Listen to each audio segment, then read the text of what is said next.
करना पड़ता है। इतने सवाल उससे बना लेने चाहिए, इतने बना लेने चाहिए कि आपको कैलकुलेशन दिखे तो लगे कि हाँ, यहाँ पे हमें कुछ लिखने की जरूरत नहीं है, इसके स्टेप हम आगे फॉरवर्ड करते हैं। ऐसा नहीं कि मैंने 300 क्वेश्चन बना लिए एक बार में मेरे से बन गया था, अब मैं कभी नहीं देखूंगा, तो ऐसा नहीं करना होता। मैं थोड़े बहुत आईआईटी वाले स्टूडेंट के साथ रहता था, तो थोड़ी बहुत कभी कभार उनके भी बुक से आईआईटी के क्वेश्चंस या जेईई के क्वेश्चंस को कभी कभी बना ले। पूरी पीएचडी जो करनी है वो एनसीईआरटी में करके जानी है। मतलब नोट्स पते होने चाहिए थोड़ी बहुत, लेकिन पीएचडी आपको एनसीईआरटी, अगर एनसीईआरटी कोई गलत लिखा है तो वो भी पता होनी चाहिए कि हाँ उसने गलत लिखा है, मेरे को वही लिख के आने। So hi everyone, once again welcome back to my YouTube channel. My name is Shashi Kumar and currently I'm a second year MBBS student. तो गाइज आज के इस वीडियो में थोड़ा सा स्पेशल होने वाला है क्योंकि आज हमारे साथ कोई स्पेशल स्टूडेंट है, ठीक है, जो करंटली अभी फर्स्ट ईयर में है। एंड मैं बता दूं कि he scored 670 marks, that was in first attempt in 2020. So we are going to talk everything. अभी वो फिलहाल BHU में है, आपको पता हो कि यूपी में है, बहुत फेमस कॉलेज है एंड वो अभी वहाँ पे फर्स्ट ईयर है. तो थोड़ा सा पहले जानेंगे कि कौन मतलब ऑल अबाउट की फर्स्ट ईयर में कैसे इन्जॉय हुआ एंड एवरीथिंग. एंड देन हम ये भी बात करेंगे कैसे उसने नीट का प्रिपरेशन किया. एंड हर स्टूडेंट का एक स्पेशल होता है कि स्ट्रेटजी कैसे उसने किया, ठीक है. तो everything we are going to discuss in this video को लास्ट तक देखना. पहली बार चैनल पे आओ तो मेक श्योर कि चैनल को सब्सक्राइब भी कर लेना, ठीक है. सो मिलते हैं, तो लेट्स गेट मूव ऑन, ठीक है. तो सबसे पहले अपने बारे में थोड़ा सा बताओ कि कहाँ से पढ़े थे एंड अबाउट योर बोर्ड भी, ठीक है. तो तुम ही बताओ. Okay. First of all, thank you, Sasi boss. Okay. I'm a first year student. You are a second year student. We both are studying from the same institute, Margdorfen. First of all, I'm telling that my name is Jayan Prasad Singh. I'm from the Siwan, Bihar. I got 670 marks in the NEET 2020 in the first attempt. I study in the Margdorfen Institute. My board is a CBSE board, but it's for classes. It's just for examination. Okay. Not going to classes. Go for only the Margdorfen Institute. Basically, first of all, I want to say that to say thank you to the Margdorfen Institute, especially for the Neeraj sir, that makes my dream to fulfill. Okay. तो चलो ठीक है. What is your rank? Rank कितना था? Exact rank कितना था? My exact rank is 1202. अच्छा, 1200 और स्कोर 670. चलो बहुत अच्छा. तो अभी फिलहाल तुम BHU में फर्स्ट ईयर, ठीक है. फर्स्ट ईयर खत्म होने वाला है.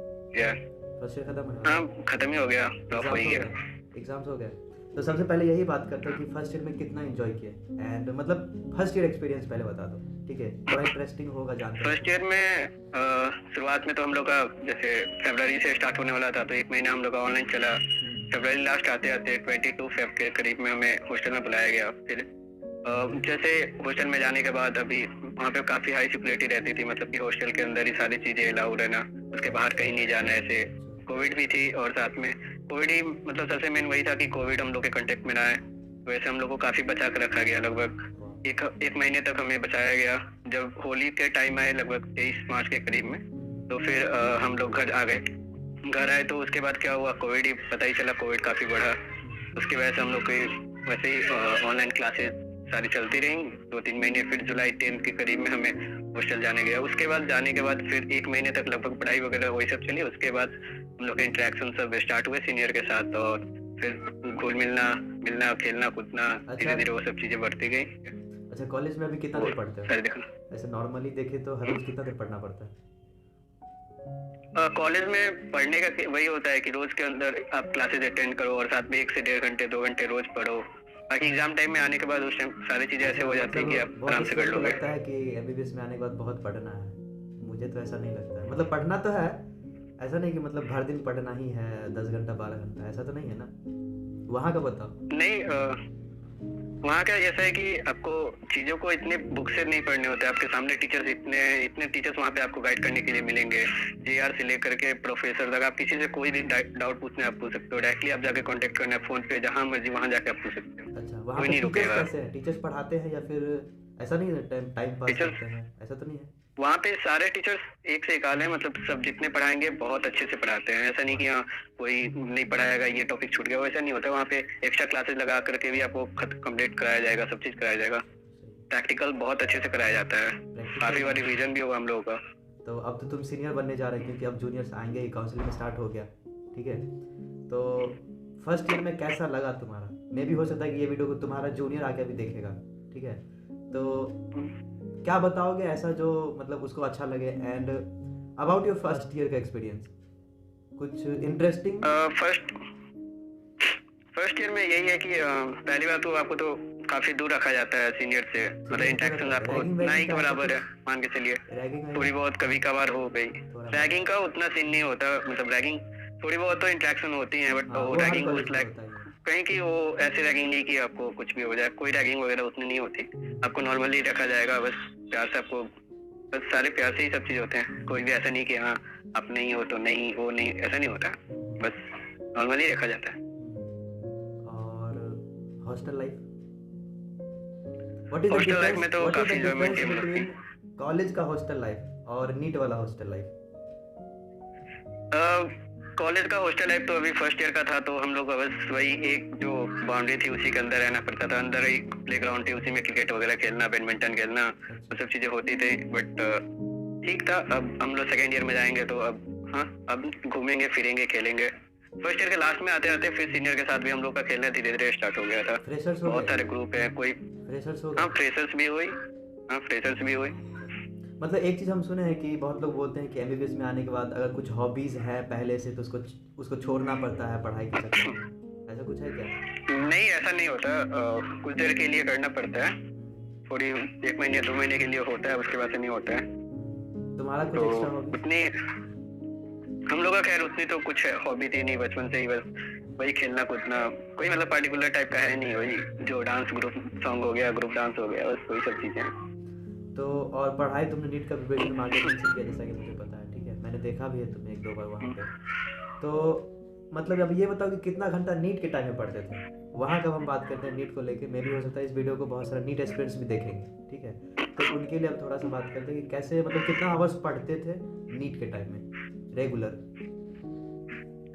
नीट के टाइम में था कि एक तो क्लासेस रेगुलर करना, क्लासेस नहीं छोड़नी, तो क्लासेस तो हमेशा मेरा रहता था, मेरा 100% वहाँ पे अटेंडेंस आपको मिलेगी, और उसके अलावा अटेंडेंस क्लासेस करने के बाद एक्स्ट्रा 2 से 3 आवर्स, उस आवर्स में जितनी क्लासेस की हो गई चीजें उसको रिपीटली लिखना, उसको याद करना उतनी देर में, उसको मतलब माइंडसेट में उसको सेव करना, और उसके बाद से जो अपने एक्स्ट्रा काम करने हैं वो करने के लिए, और बाद में और 1-2 घंटा पढ़ना, मतलब मुश्किल से 5 से 6 आवर रेगुलरली रहता था वो पढ़ने के लिए। 5 से 6 hour after class, coaching class के बाद?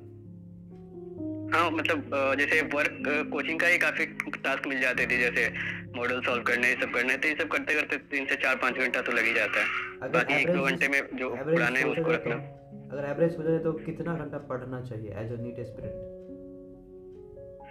एज ए नीट एस्पिरेंट ऐसे लड़कों से मतलब नहीं बनता कि कितना रहता है कि आप टास्क कितना कंप्लीट करते हो। अगर आप मानते हो कि मैं इतना आज कंप्लीट करना चाहिए, चाहे उसके लिए 4 घंटे लगे, 5 घंटा, किसी को 10 घंटा भी लगते हैं, किसी को 6 घंटे में भी हो जाते हैं, तो डिपेंड करता है लड़का क्या टास्क बनाता है और क्या उसको कंप्लीट करने हैं, उसके हिसाब से पढ़ना चाहिए, ना कि हमें 12 घंटे पढ़ने चाहिए, हम वो पढ़ना ही, अब कुछ भी लेकर पढ़ रहे हैं बस पढ़ना ही है 12 घंटे, ऐसा नहीं करते। मतलब तुमने एक भी क्लासेस नहीं छोड़ा है?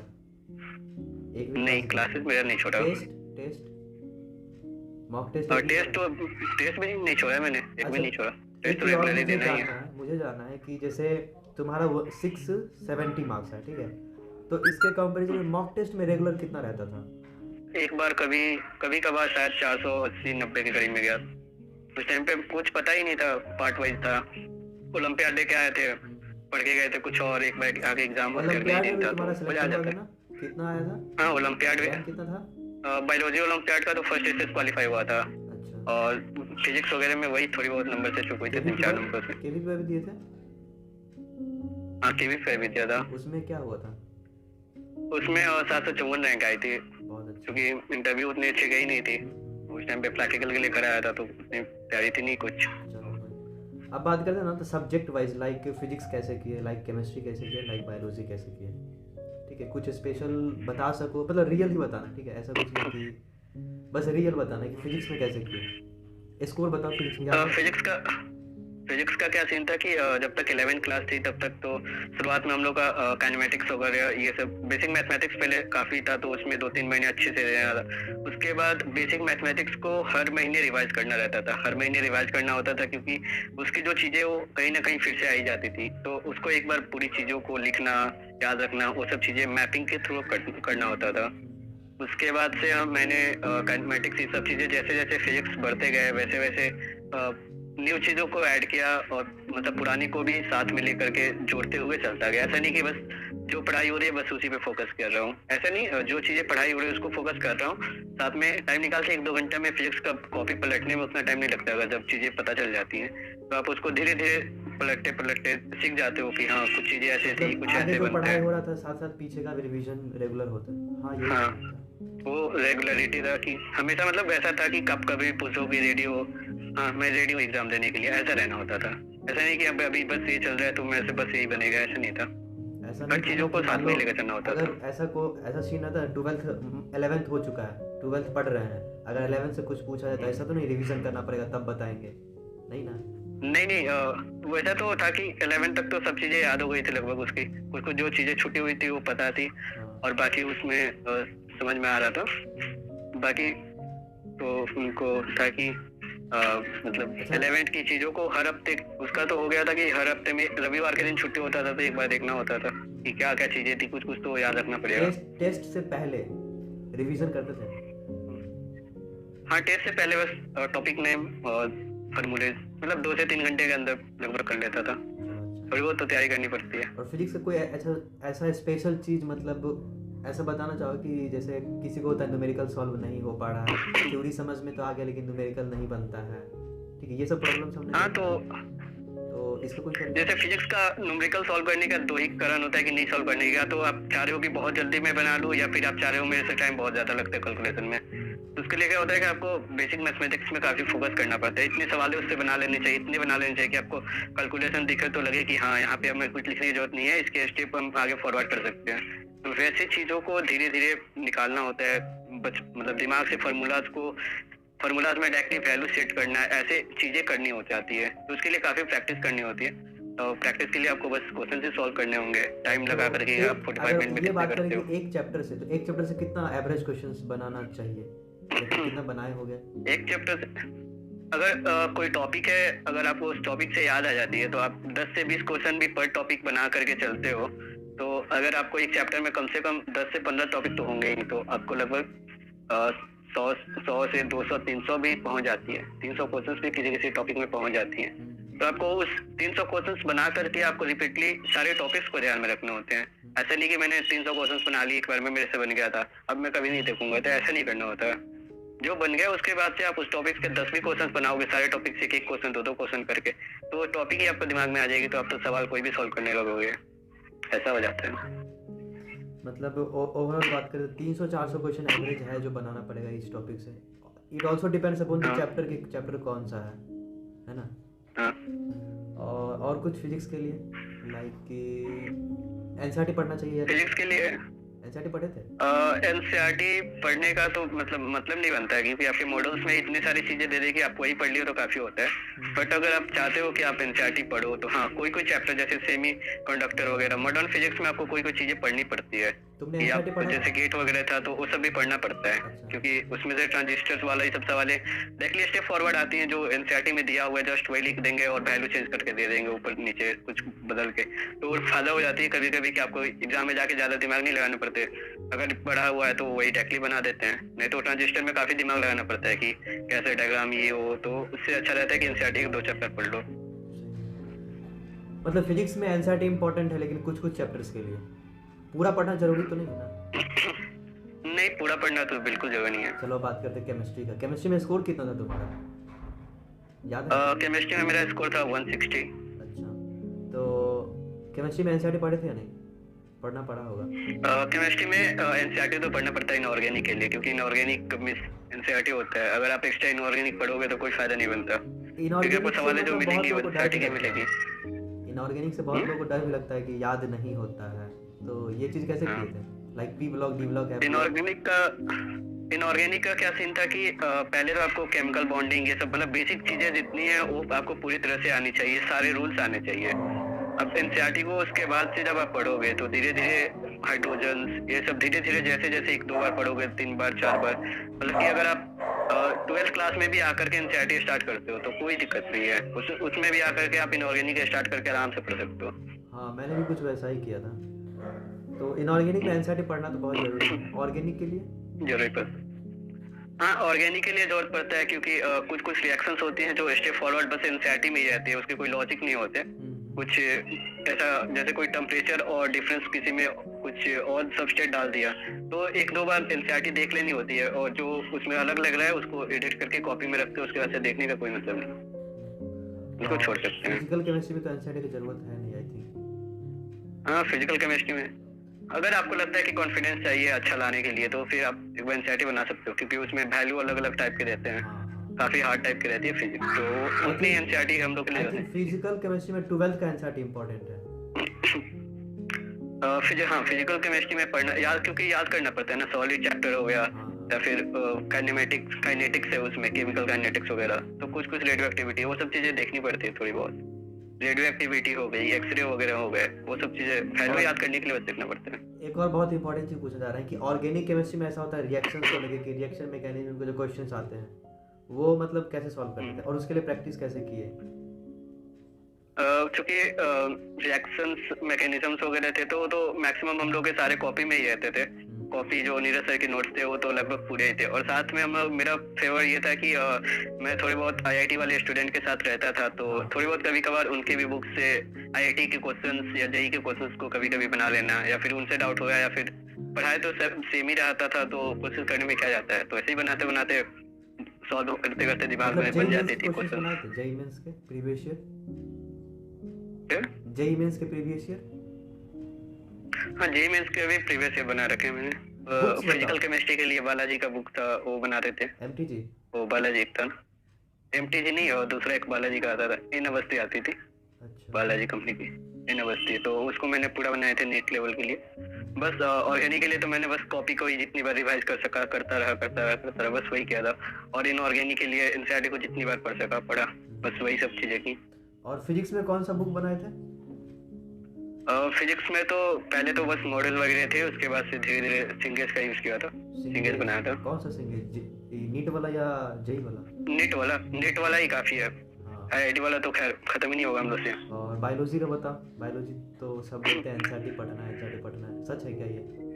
हो जाएगा एनसीईआरटी पढ़ने से? हाँ, मतलब रहता है कि एनसीईआरटी पढ़ने से आप रट्टा मार के बना सकते हो, ये बात ठीक है, बट थोड़ी बहुत चीजें होती है कि आपको टीचर के भी नोट्स दिमाग में रखने पड़ते हैं, क्योंकि जब आप नोट्स याद एनसीईआरटी की चीजों को जल्दी आप कैचअप करोगे, साथ में उसको अगर बनाने हैं तो बहुत जल्दी बनेगा, तो साथ में आपको टीचर के नोट्स के साथ साथ एनसीईआरटी को मिक्सअप करना होता है। लास्ट में आप अगर किसी नोट्स छोड़ दो कोई मतलब नहीं बनता, लेकिन आपको शुरुआत तक जब आप बेसिक सीख रहे हो, आपको टीचर समझा रहा है, तो उस टाइम आप पढ़ो, उसको लिखो, सवाल बनाओ, जितने सवाल बनाओगे वो आपका ही फायदा होगा, क्योंकि नॉलेज बायो में इतनी है कि आप बस एनसीईआरटी पढ़ के जाओगे तो फिर मेडिकल लाइफ में वैसे नहीं लगेंगे कि हाँ मैंने एनसीईआरटी बस पढ़ के आया तो यहाँ पे सब चीजें होने समझ में आने लगेंगी। जितनी चीजें हैं कि अभी भी फर्स्ट ईयर में जो टीचर पढ़ाया करता था वो चीजें आती हैं, इंटरेक्शन मिलता है, तो वो सब चीजें एनसीईआरटी में थोड़ी ना नहीं मिलेंगी वो सब, तो टीचर के भी नोट्स को थोड़ी बहुत याद करने होते हैं। एनसीईआरटी के अलावा बुक का बात करें, सर का नोट्स तो बहुत इंपॉर्टेंट होता है, वो तो मुझे पता है, एनसीईआरटी के अलावा कोई बुक सॉल्व किए हो? एनसीईआरटी के अलावा कोई बुक्स नहीं बनाए, बट ऑप्शनल क्वेश्चंस के लिए एमसीक्यू के लिए रखा हुआ था ये एनसीईआरटी बूस्टर जो था बालाजी ए संसारी का एनसीईआरटी बूस्टर, क्योंकि वो उसका जितने भी क्वेश्चंस होते हैं सारे एनसीईआरटी बेस्ड होते हैं। एमटीजी में खैर पहले ठीक था, लेकिन अब के जो पेपर्स आ रहे हैं उसके हिसाब से एमटीजी बनाना मतलब कि काफी टाइम कंज्यूमिंग हो जा रहा है, क्योंकि आपको पूरी पीएचडी जो करनी है वो एनसीईआरटी में करके जानी है, मतलब नोट्स पते होने चाहिए थोड़ी बहुत, लेकिन पीएचडी आपको एनसीईआरटी कोई गलत लिखा है तो वो भी पता होनी चाहिए कि हाँ उसने गलत लिखा है, मेरे को वही लिख के आने। ऐसा नहीं कि हाँ एनसीईआरटी गलत था, मैंने देख लिया कि वो गलत है तो मैं सही करके आऊंगा, तो ऐसा नहीं, वो जब एनटीए जब देता है अपना आंसर तो उसमें सारा रेफरेंस एनसीईआरटी बुक को ही लेगा। कुछ बायोलॉजी में मतलब एक चीज होता है कि याद नहीं होता है, तो इस चीज का कोई सॉल्यूशन? मैंने एक्चुअली बोलूँ तो मैंने कभी रट्टा मारने की कोशिश की नहीं है, वो सब चीजें जैसे याद करने आपको, आप एक बार में बैठ के 10 बार पढ़ो या फिर 10 दिन में बैठ के 2 बार 3 बार करके पढ़ो, वो ज्यादा बेटर होता है। इसमें पेट आप एक बार बैठ के रट्टा मारते हो, आज याद करोगे, फिर उसको 5 दिन आपको छूने का मन नहीं करेगा, क्योंकि आपने रट्टा मार रखा है तो आपको लगेगा मुझे तो पता है, फिर आप 5-10 दिनों बाद जब जैसे जैसे वो चीजें आपको दिमाग से भूलेंगे, आपको फिर उसको देखने का मन नहीं करेगा, लगेगा इसको तो मैंने रट्टा मारा था, जल्दी याद हो जाता है। तो ऐसे नहीं करते हैं, उसको रिपीटली देखना होता है, मन न करे फिर भी एक बार देखना होता है कि हाँ कुछ कुछ चीजें थी उसको मेरी कहाँ पे मैं भूल जाता था, उस चीजों को देखते देखते याद रखते रखते जोड़ते जोड़ते चीजें हो जाती हैं, तो उसके लिए रट्टा मारने की जरूरत नहीं है। समझ गए। जो पूरा फेज था ना 2 साल का प्रिपरेशन वाला, तो उसमें ऐसा कोई डे आया जहाँ पे लग रहा होगा कि क्यों हम अब प्रिपरेशन कर रहे हैं, लाइक मतलब पूरा डिमोटिवेटेड हैं, ऐसा कोई फेज आया? डिमोटिवेटेड तो नहीं पता, लेकिन एक बार ऐसे केस आया था जब शुरुआत में ही काइनेमेटिक्स बहुत सारे सवाल बना लिए, बहुत कर लिए, उस टाइम कुछ एक्स्ट्रा बुक नहीं किया था, बस मॉडल्स और कॉपी किया हुआ था। तो उस टाइम जब मैंने एक बार पेपर दिया तो फिर मेरी मार्क्स जो होता है फिजिक्स में ऐसे नॉर्मल 150 के 50 से 145 के आसपास रहती थी, तो मैं कर रहा था। तो उस टाइम एक ऐसा फेज आया था जब काफी सवाल लगाने के बाद भी पेपर्स में नंबर नहीं आए, तो लगभग 110 120 के करीब में फिजिक्स में नंबर आया था। उस टाइम मैं सोचा कि कुछ तो एक्स्ट्रा रखना पड़ेगा, क्योंकि क्या पता एनटीए वाला अगर थोड़ा सा ऐसे उल्टा पेपर तो फिर तो काफी हद तक मतलब नंबर कम हो जाएंगे। तो इसके लिए मैंने सिंगल्स उस टाइम की ना, और कुछ कुछ हार्ड सवालों की लिस्ट बनाई, फिर उसको तैयारी किया, वो सब चीजें दिमाग में रखा, तो धीरे धीरे करना पड़ा वो सब चीजें एक्स्ट्रा। और साथ में चूंकि मैं मैपिंग करता था, मैं सारी चीजों को एक बार में मैं मैप कर लेता। जैसे रात में पढ़ के जब सोने गया तो सोने टाइम में सारी पुरानी चीजें लेकर के आज तक जितने चीज हुए उनको कनेक्ट करके जोड़ जाड़ के रखता था अपने पास। तो उतनी मतलब मोटिवेशन डिमोटिवेट होने के टाइम नहीं है। और बाकी कभी कभार थोड़ी बहुत नंबर कम आए तो उसके लिए नीरस सर थे, थोड़ी बहुत तो मोटिवेट हो तो काफी ज्यादा कर देते थे, वो तो हमेशा लगा ही रहता था, तो मोटिवेशन की कमी नहीं आई, वो सब होता रहा। इम्पोर्टेंट मैसेज जो you can give to NEET 2022 या 23 जो आने वाला हो एस्पिरेंट्स जो एग्जाम देंगे, उसके लिए कुछ बताना चाहोगे? लाइक जैसे कोई भी स्टूडेंट होता है उसको पहली बात तो खुद में बिलीव रखनी होती है, और साथ में किसी चीज को बिलीव करने के लिए उसको रियलिटी के साथ बिलीव करना होता है। ऐसा नहीं कि मैंने बिलीव कर लिया कि मेरे 720 में 720 ला रहा हूँ, उसके लिए मैं किताब पढ़ना छोड़ दिया, तो ऐसा बिलीव नहीं करना होता है कि जो हेलुसिनेशन बन जाए। तो बिलीव इतना ही करो कि तुम कितना में अभी हो और कितना तुम और कर सकते हो। तो वैसे चीजों को बिलीव करने के साथ मैपिंग के साथ पढ़ाई करो और काफी अच्छा करोगे ऐसा करने पर। खैर मुझे भी तुमसे बात करके बहुत अच्छा लगा, मतलब बहुत कुछ अभी समझने को मिला, ठीक है, तुम्हारे बारे में मुझे नहीं पता था ज़्यादा, ठीक है। तो that's all, I think and करते हैं बात को, और थैंक यू यहाँ पे आने के लिए, ठीक है। काफ़ी सारे बच्चे तुमसे मोटिवेट भी होंगे, ठीक है, क्योंकि अच्छा चीज़ जो मतलब अच्छा स्कोर किए तुम, ठीक है। तो चलते हैं फिर, ठीक है, कभी और मिलेंगे आगे आगे तुम्हारे BHU में, ठीक है। ठीक है, bye bye. Thank you, bye.